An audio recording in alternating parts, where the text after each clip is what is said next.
Dear students, history buffs, and the curious, welcome to this lesson dedicated to a pivotal period for understanding the modern world, the late 19th century. We will delve into an era of extraordinary change, which laid the foundation for the 20th century and beyond. This historical period, which roughly spans from the mid 19th century to the early 20th century, isn't just a chapter in the past, it's a laboratory of ideas, conflicts, and innovations that continue to shape our lives.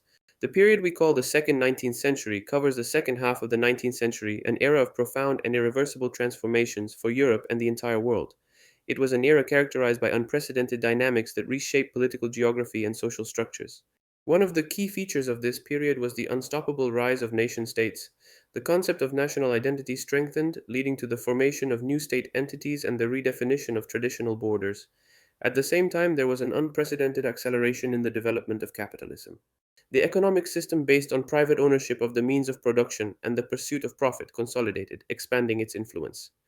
At the same time, the world witnessed an industrial revolution even more intense and pervasive than the first. This wave of technological and organizational innovations had immense repercussions. The results of these processes were multiple and profound. New world powers emerged, some of which were making their first appearance on the international stage with force. Economies underwent a radical transformation, moving from predominantly agricultural models to increasingly industrialized and complex systems. The emergence of new social dynamics was another inevitable outcome of these changes. Social stratification shifted with the rise of new classes and the intensification of tensions between them. In short, the late 19th century was a melting pot of forces that would shape the fate of the world. Among the most significant events of this period was German unification, a process that forever altered the balance of power in Europe. This epochal transformation was spearheaded by Prussia under the firm and astute leadership of Otto von Bismarck. Bismarck, nicknamed the Iron Chancellor, adopted a pragmatic and uncompromising policy known as blood and iron. This approach meant that national goals would be achieved not through speeches and resolutions, but through military force and political determination. Bismarck's means of achieving unification was a series of skillfully orchestrated wars. Each conflict was calculated to eliminate obstacles to Prussian hegemony and unite the German states under a single banner. The main conflicts that led to unification were against Denmark, Austria, and France. The war against Denmark in 1864 was the first step toward Prussian expansion for the duchies of Schleswig-Holstein. This was followed by the Austro-Prussian War of 1866, which saw Prussia's crushing victory and Austria's exclusion from German affairs. Finally, the Franco-Prussian War of 1870-1871 consolidated unity. The outcome of this sequence of events was the creation of the Second German Reich in 1871. Wilhelm III of Prussia was proclaimed emperor in the Hall of Mirrors at Versailles, a symbolic act of extraordinary historical and political significance. This event had a tremendous political impact, radically redrawing the European political map and ushering in a new order. The consolidation of Prussian power was unstoppable, and the newly united Germany quickly became one of the most influential and feared powers on the continent. Its military strength and growing industrial capacity positioned it as a major player in international affairs. The model of a united Germany, with its strong growing economy and efficient military, became an example for many other European states.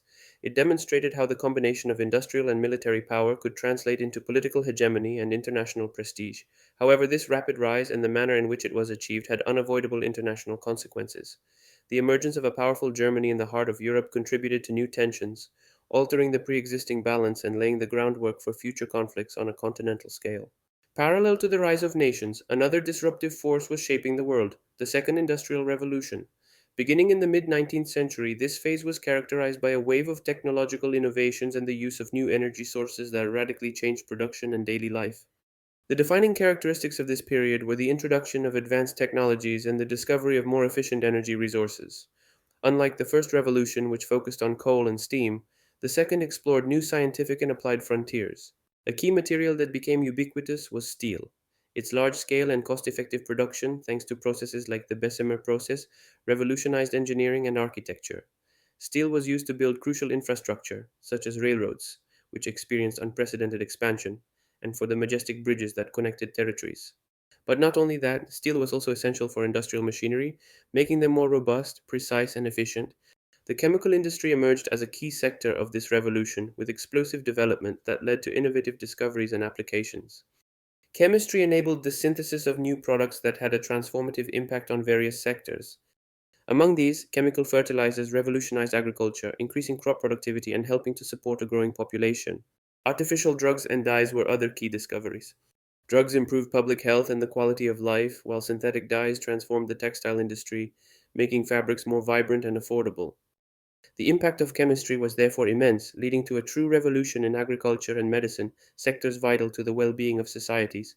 The new possibilities offered by chemical science opened up previously unimaginable horizons.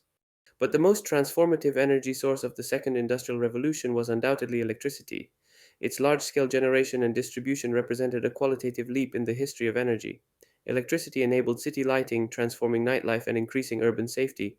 It also fueled factories, allowing for greater efficiency and flexibility in production processes, freeing industrial locations from proximity to rivers or coal deposits.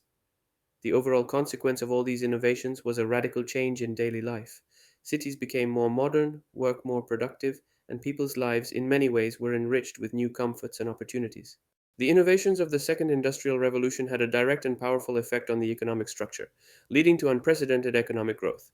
The ability to produce goods on an ever increasing scale generated wealth and opportunities, but also new challenges.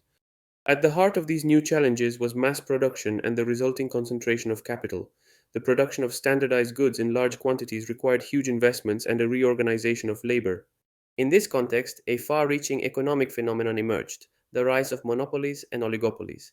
The largest and most innovative companies began to dominate entire production sectors, reducing or eliminating competition. The characteristics of monopolies were clear: large companies controlled by a small number of individuals or families who wielded immense economic power. This control often translated into the ability to set prices and dictate market conditions. The power of monopolies rapidly grew, acquiring enormous influence not only on markets but also on politics.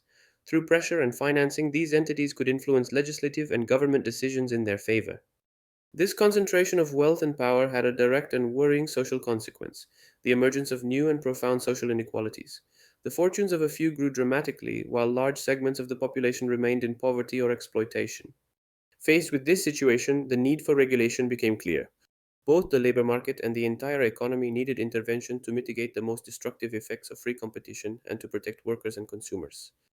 The first seeds of antitrust legislation and social reform were planted during this period. In short, the late 19th century was a period of interconnected and mutually influencing events. The rise of nation states, with the emblematic example of German unification, redefined geopolitics. At the same time, the Second Industrial Revolution accelerated technological progress and production. These processes led to the emergence of an increasingly concentrated capitalism, with the emergence of monopolies, which transformed the economy and society. All these factors combined profoundly shaped Europe and the entire world, leaving a lasting legacy. These dynamics laid the foundation for the 20th century, an era that would see the culmination and collapse of many of the trends initiated during this period. The late 19th century was characterized by unprecedented technological progress and rapid economic growth, which improved living conditions for many. However, it was also an era marked by the emergence of new and complex social and political tensions. Rivalries between the great powers intensified, inequalities within nations deepened, and new ideologies emerged. The future prospect of these dynamics was clear, though not fully discernible at the time. They would lead to conflicts on an unprecedented scale and to even more radical social and political changes, which would redefine the course of human history. The late 19th century is ultimately the key to understanding the dawn of modernity.